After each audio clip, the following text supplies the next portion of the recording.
Olá,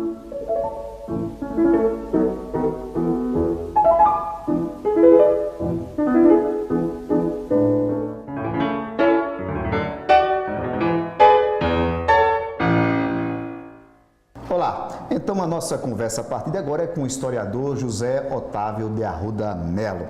Seja muito bem-vindo ao programa Impressões. Bem, eu é que transmito a satisfação da minha presença aqui para ser entrevistado por um jornalista da sua categoria. Ok. O início a gente começa falando sobre a história. Você nasceu aqui em João Pessoa. Exato. Nasci em João Pessoa, mas sempre tive os olhos voltados para o exterior, para o mundo, por conta dos bons professores que eu tive. Eu tive muita sorte. Na escola primária de Dona Tessia Bonavides, a professora de História era a própria Dona Tessia, que era uma professora tradicional, mas ela ensinava as coisas com muita força, com muita eloquência, transmitia a gente noções exatas da independência, da Guerra do Paraguai. Ela tinha uma predileção muito grande pela Guerra do Paraguai e tal, o final de Solano Lopes, aquela coisa toda, o comando de Caxias, aquelas batalhas, marcha de flanco. Depois eu fui para o Liceu Paraibano, com 11 anos, e já fiz o exame de admissão com um professor que me marcou profundamente, porque eu estudei 8 anos com ele. Estudei no exame de admissão, depois no ginásio, depois no clássico e depois na faculdade ele me ensinou uma cadeira do curso de Direito chamada Teoria Geral do Estado. Era um grande professor chamado Dr. Aníbal Moura, um professor moderno. Basta dizer o seguinte, no primeiro ano ginasial ele nos dava a história de Roma através das lutas de classe. E não era um homem de esquerda, interessante, não era um homem de esquerda, ele era um homem antenado, ele era um homem atualizado. Depois eu tive no liceu também, mas já no curso clássico, que era o chamado segundo grau da época, eu tive um professor também que me ensinou na universidade, o professor José Pedro Nicodemos. Era um professor gilbertiano, ele era partidário de Gilberto Freire e nos levava exatamente para essa história cultural, essa história casada com a antropologia, que é a história que está prevalecendo nos nossos dias, na chamada nova história, né? E, enfim, eu fui estudar no Recife. Em Recife eu travei contato com excelentes professores, Manuel Corrêa de Andrade, Nelson Saldanha, Vamília Chacon, Armando Souto Maior, José Luiz da Mota Menezes, era uma equipe de primeiríssima ordem, Nilo Pereira. Eu tive professores lá muito bons. E, enfim, me articulei no Rio de Janeiro com 2 dos maiores professores do Brasil de todos os tempos, o professor Zé Honório Rodrigues e a esposa, Dona Leda Boechat Rodrigues. Enquanto Dona Leda me transmitia muitas noções de direito, ela era versada em direito, ela é especialista em direito, sobretudo direito norte-americano, que é o direito que prevalece aqui no Brasil, a partir da República. Zé Honório me fortalecia muito em matéria de história moderna, de história combativa. Zé Honório, inclusive, tem um livro dedicado ao nosso grupo, e ele gostava muito, porque ele dizia que eu o entendia e eu era partidário como ele da chamada história combatente. O que é a história combatente? É a história que combate. Combate pela verdade, combate pelos direitos humanos, combate pelos pobres, combate pela redistribuição da riqueza. Em suma, foi a história que eu abracei, a história combatente. E parece que o senhor, em idade ainda tenra, já tinha essa inclinação para a história. Quem? O senhor já, em idade tenra, já tinha... Desde a mais tenra idade, por conta exatamente da predileção pela história de Dona Tessia. Aconteceu até um episódio muito curioso, quando eu estava na escola Dona Tessia. A escola era o que se podia dizer uma escola antididática, porque era um salão enorme, com 80, 90 alunos ali, de todas as sedes do curso primário, fazia um barulho enorme, mas tinha uma mesa enorme, e descobriram uma vez que na sabatina do 5º ano, eu estava no 2º ou 3º, e Dona Tessia descobriu que tinha alguém soprando para os meninos do 5º ano, para as moças do 5º ano, era eu. Eu, no 2º, 3º ano de ginásio primário, já soprava para as meninas do 5º ano, quer dizer, me antecipava ao meu tempo, exatamente por conta dos livros que eu lia e do ambiente que eu encontrava em casa. E aí o senhor se tornou professor de História também. Foi, exatamente, dentro dessa linha, não é? Aí me tornei professor de História e de algumas outras cadeiras. Eu ensino Geografia, que é uma cadeira muito casada com História, ensinei Português no liceu, eu ensinei também umas outras cadeiras.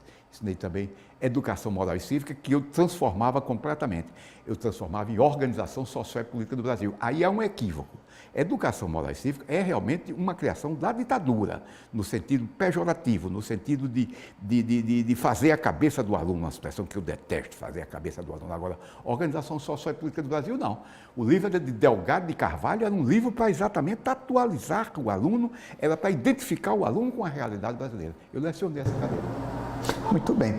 E o senhor também ensinou em universidade também? Ah, sim, muito tempo. Muito tempo. Né? Eu agora demorei a entrar na universidade, né?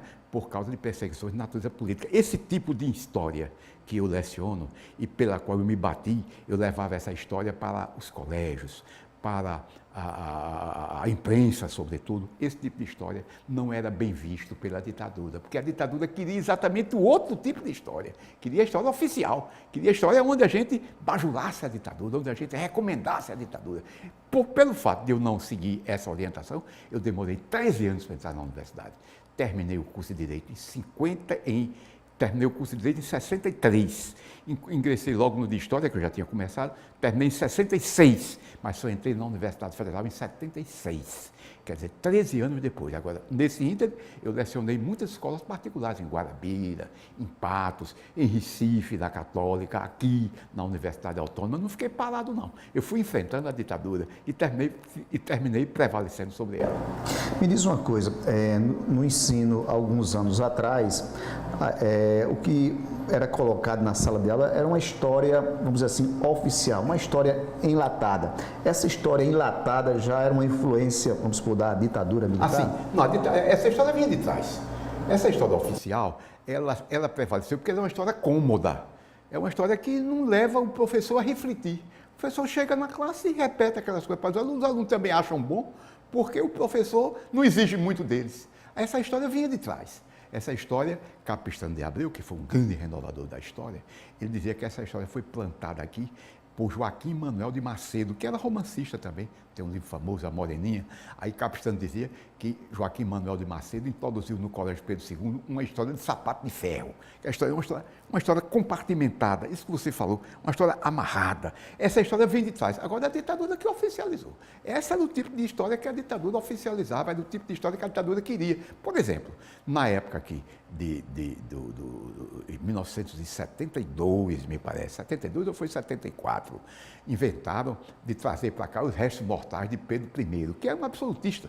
Pedro I é um reacionário, Pedro I é um homem da história oficial. Pedro I, inclusive, é partidário da ditadura. Oprimiu aqui o movimento de 1824, suprimiu as garantias individuais no Ceará, em Pernambuco. A grande figura da independência é Zé Bonifácio, que é o grande chefe das Forças Nacionais. Pois bem, então, como a gente ressaltava Zé Bonifácio, a ditadura não gostava. A ditadura queria que a gente ressaltasse Pedro I, com o qual o presidente Médici estava se identificando. Médici foi para a televisão, chorou em frente ao cadáver de Pedro. Não tinha mais cadáver nenhum, os restos mortais já estavam decompostos há muito tempo e tal. Mas havia essa preocupação de casar a ditadura de Médici com o absolutismo de Pedro I. Muito bem, a história não é uma coisa recente, né? Não é verdade? Já existem historiadores há muitos e muitos anos, como o Xenofonte, né? Lá no Império Medo-Persa, Heródoto também, né? Então, é uma coisa que é do passado, o homem contando a sua história. Porque os povos, os governantes, sempre quiseram utilizar a história para ressaltar os seus feitos e glorificar o seu povo. A história era um instrumento de legitimação das conquistas. Isso já começa no Antigo Egito. No Antigo Egito, exatamente.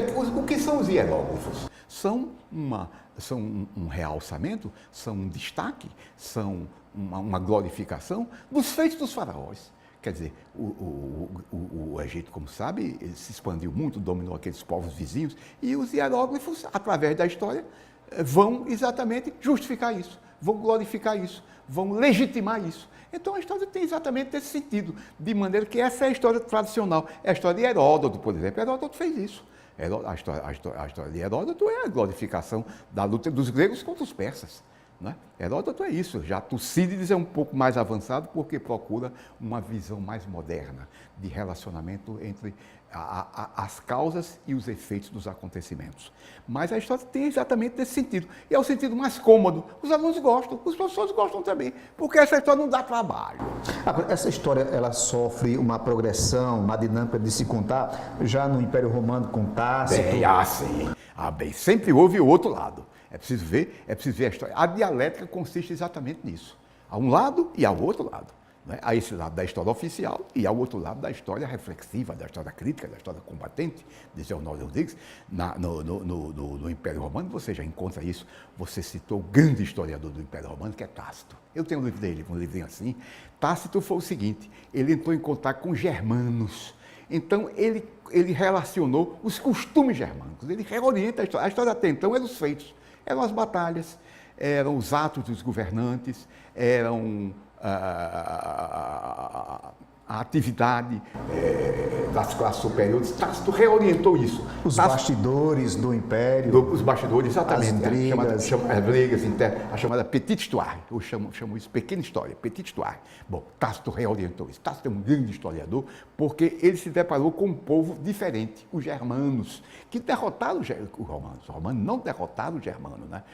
Consta até que o imperador romano dizia, tinha visões à noite e dizia: Varo, Varo, onde estão as minhas legiões? Varo é o general romano que foi exatamente derrotado pelos germanos. Então Tácito foi verificar como eram os germanos, aí se deparou com os costumes germanos, a religião germânica, o tipo de família germânica, a alimentação germânica, o deslocamento dos germanos, as divindades germânicas, e com isso ele tornou-se um precursor da nova história que está exatamente procurando isso. A história hoje não é mais a história dos grandes homens, não é a história das batalhas, é a história dos costumes, é a história da maneira de ser dos povos. E isso tem as suas origens no grande historiador romano, que é Tácito. Agora, quando chega a Idade Média, há uma diferença para os historiadores passados? Bem, a Idade Média apresentará alguns grandes historiadores, mas a Idade Média tem um defeito que é exatamente a pressão muito forte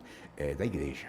A Igreja dominava e a Igreja estava puxando a brasa para a sua sardinha. Ela criava uma história oficial. A história oficial, exatamente. A história oficial da glorificação da Igreja. Apesar de que aí, eu não sou especialista em Idade Média, mas eu sei que mesmo dentro da Idade Média surgiram historiadores que reagiram contra isso. Mas eles são a minoria, porque a predominância era exatamente da história oficial da Igreja.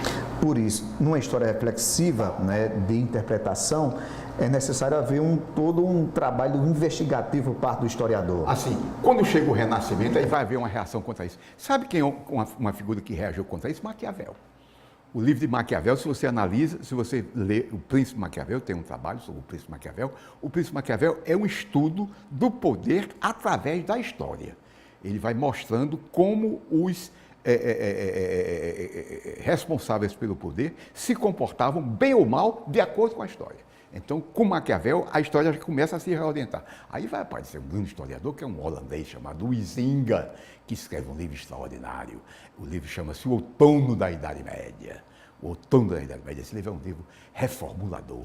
E aí a história começa, então, a apresentar esse novo tipo de história aqui no Brasil. Quem abriu o caminho para isso foi Capistrano de Abreu. No século XIX, nós temos dois grandes historiadores, mas um é representante da história oficial, um é representante da corte, é Varnhagen. O Visconde Porto Seguro escreveu 5 volumes da história do Brasil e é um grande historiador. Ele pesquisou, ele levantou documentos, mas ele é um reacionário, ele é um representante do poder, do poder imperial. Tanto que ele viu com má vontade a Revolução de 1817, que está completando agora 200 anos. Porque ele era um homem da corte. O Visconde Porto Seguro agora é um grande historiador. Grande historiador porque ele sabia trabalhar a matéria, ele levantava as fontes, ele investigava, ele não escrevia bem, ele escrevia pesado. Agora, o grande historiador do século XIX é o anti-Varnhagen, é Capistrano de Abreu, o cearense. Eu fui visitar, tem uma estátua dele, ele é de Messejana, no Ceará. Eu fui lá e fiquei lá. Não queria sair mais. Fui lá com as colegas do Ceará e foi dentro da noite, e eu lá, olhando para Capistrano, ele está lá, segurando o chapéu e com os documentos embaixo do braço. Muito bem, no programa Impressões de hoje nós estamos conversando com o historiador José Otávio de Arruda Mello. No próximo bloco nós vamos mostrar os livros que ele já escreveu sobre a história da Paraíba. A gente volta em 1 minuto.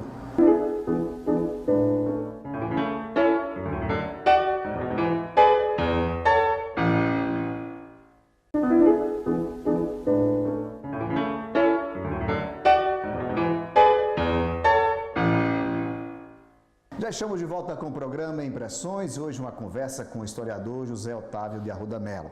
Historiador, o senhor já lançou diversos livros e um dos primeiros é esse aqui, História da Paraíba. Eu queria que o senhor falasse para a gente sobre esse livro. Exatamente. Esse é um livro paradidático.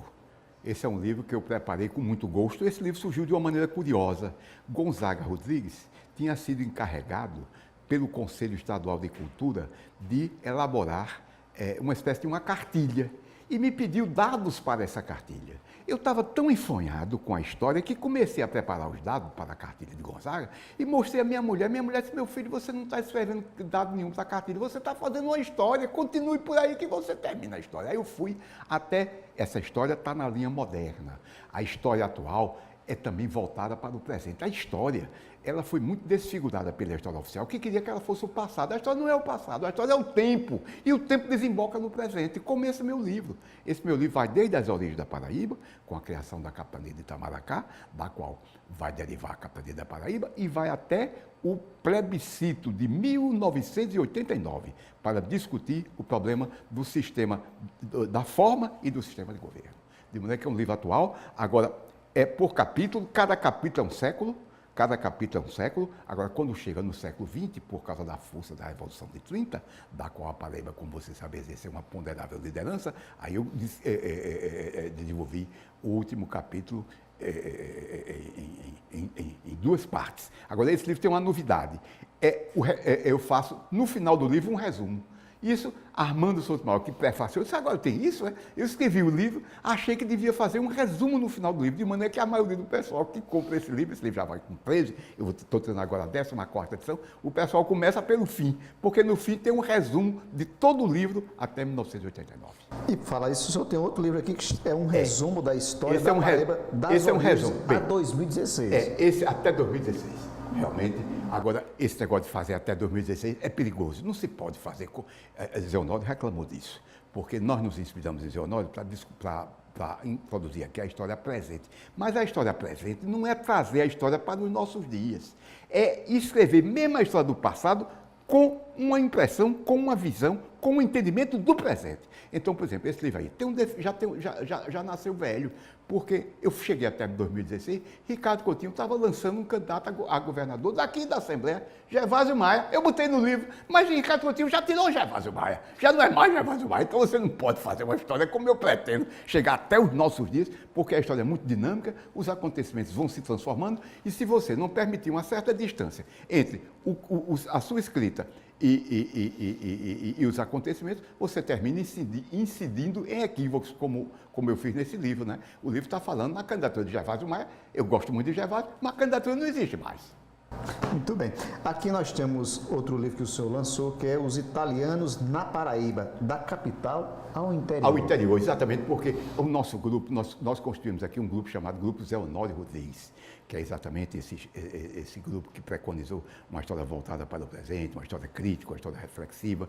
Então, essa nossa história preocupou-se muito com o interior da Paraíba, porque os historiadores da Paraíba se voltaram muito para a capital, porque João Pessoa sempre foi a capital. Surgiu aqui uma história de que Areia e Mamanguape foram capitais da Paraíba. Nunca foram. A capital sempre foi aqui. E por ser a capital, os historiadores se voltaram muito para a capital, para a cidade, que mudou de nome, mas é o mesmo sítio, não é? E ficaram nela. Então, a gente reagiu contra isso. Então, quando eu escrevi esse livro aí sobre os italianos, que é uma tentativa de estudar a Paraíba através da colônia italiana, porque até então se falava somente em três minorias, o português, o índio e o negro. Então, a gente procurou mostrar outras minorias, os japoneses, os sírio-libaneses, os alemães, que foram muito ativos aqui na região de Rio Tinto, e principalmente os italianos, que desenvolveram uma atividade extraordinária em certas atividades, como a arquitetura com Hermenegildo de Lasso, alfaiataria. Há um momento aqui que as alfaiatarias, a alfaiataria gris, a alfaiataria sacra, cada vez não é isso? Exatamente, a capa reflete exatamente um ateliê de uma antiga alfaiataria.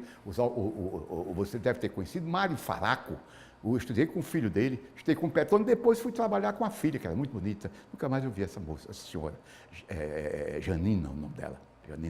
Janina Faraco. Pois bem, Mário Faraco, esse meu livro aí conta que ele nasceu aqui, ele nasceu na Itália, veio para cá, depois foi para a Itália fazer um curso de corte e costura, para exatamente se tornar o grande alfaiate das famílias mais poderosas daqui, porque nessa época não havia roupa feita. Roupa feita aqui só começou em 53, com as casas Seta para Homem, que eram aqui.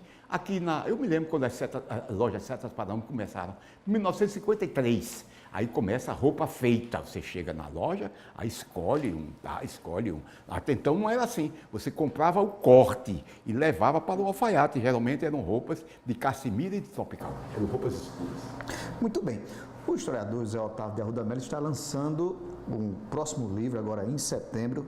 É um livro, me parece, apaixonado pelo alto esporte. Apaixonado pelo alto esporte. A saga do Altinho do Amor. Ou as peripécias do macaco altino. Esse nome aí vem do fato de que o alto merece essas duas qualificações, essas duas autonomadas. É o Altinho do Amor por causa de um jogador chamado Benício, que foi perguntar a ele, ele foi dispensado do Botafogo, aí foi perguntar a Benício, ele é vivo, ele é caminhoneiro aqui, e eu até chamei Benício, telefonei para eles, disse que a filha dele é uma moça muito estudiosa, está na universidade e tal, eu disse, ó Benício, eu faço questão, porque o nome vem de você.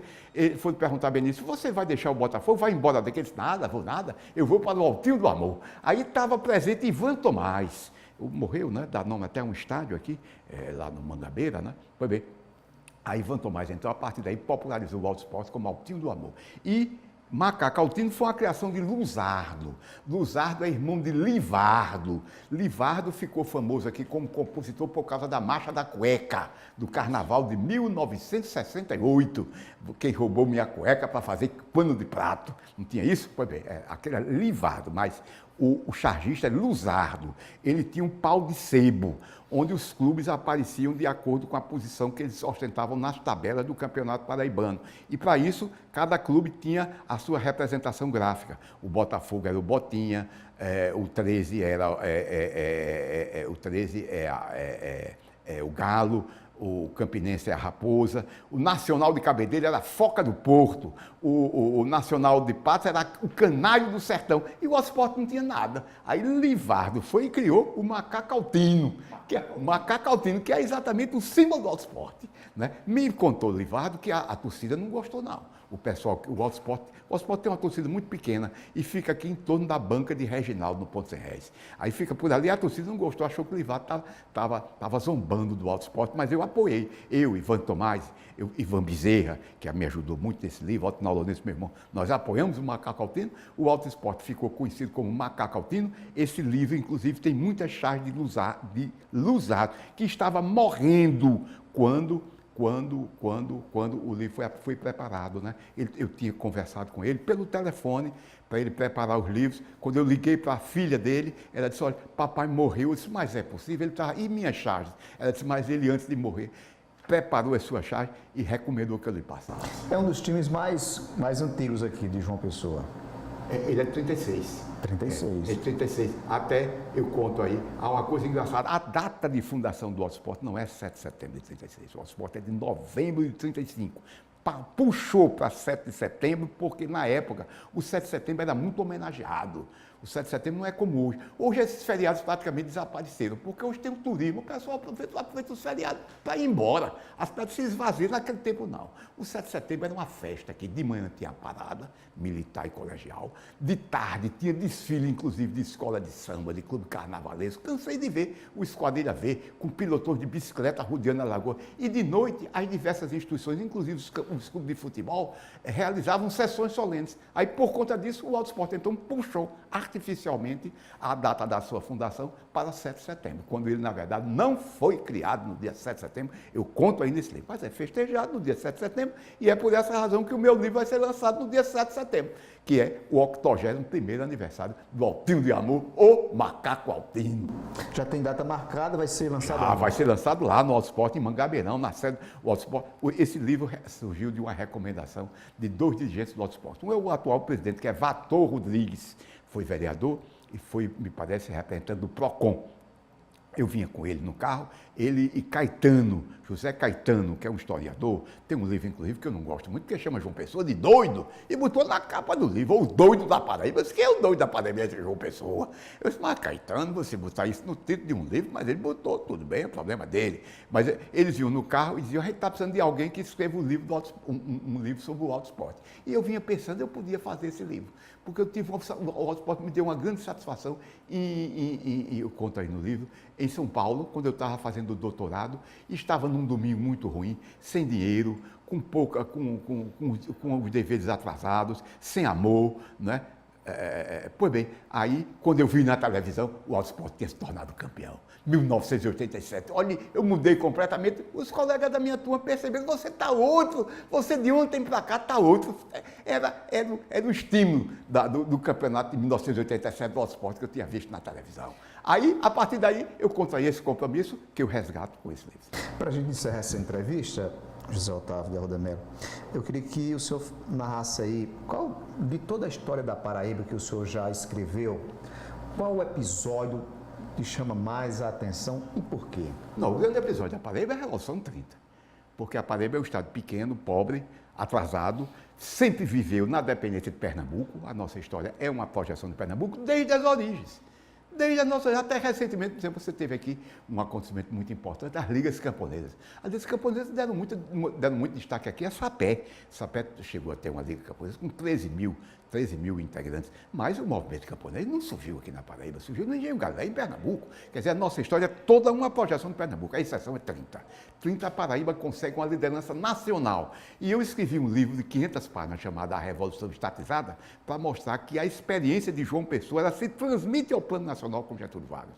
A Revolução de 30 nasceu aqui na Paraíba, não é pela morte de João Pessoa, é pelo tipo de governo que João Pessoa realiza. João Pessoa realiza um tipo de governo centrado no Estado, que vai depois se transmitir ao plano nacional com Vargas. Agora, Vargas, evidentemente, tem outras possibilidades, porque uma coisa era João Pessoa com a Paraíba, que era um estado pequeno e pobre, e outra coisa Vargas com as possibilidades e as perspectivas do país como um todo. Muito bem, a gente queria agradecer a sua presença aqui no programa Impressões. Eu é que agradeço as suas perguntas, muito expressivas, muito convidativas e que me levam a diversas fases da minha vida. O programa Impressões fica por aqui, nós agradecemos a sua companhia e até o nosso próximo encontro. Até lá!